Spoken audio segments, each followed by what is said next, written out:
थोड़ी timid approach के साथ मैच जाता विकेट के।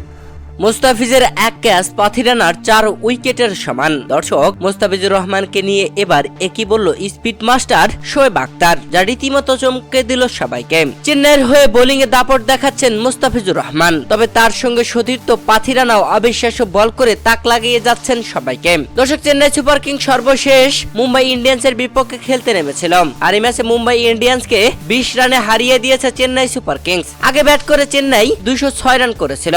207 রানের টার্গেটে ব্যাট করতে নেমে মুম্বাই ইন্ডিয়ান্স 186 রান করেই পুরো 20 ওভার খেলে শেষ করে, যেখানে রোহিত শর্মা হাঁকিয়েছিলেন দুর্দান্ত এক সেঞ্চুরি। তবে দলকে জেতাতে ব্যর্থ ছিলেন তিনি।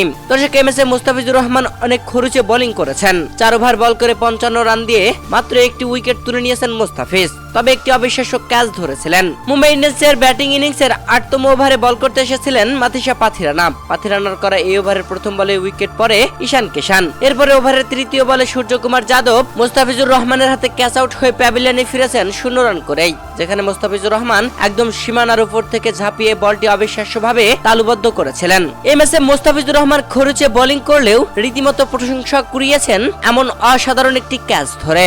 দর্শক, ম্যাচের জয়ের টার্নিং পয়েন্ট ছিল এই ক্যাচ ধরাটা। তাই তো মুস্তাফিজুর রহমান খরুচে বোলিং করলেও এবার মুস্তাফিজুর রহমানকে প্রশংসায় ভাসালেন পাকিস্তানের সাবেক ক্রিকেটার শোয়েব আখতার। শোয়েব আখতার বলেন, মুস্তাফিজের ক্যাচটা ছিল অসাধারণ।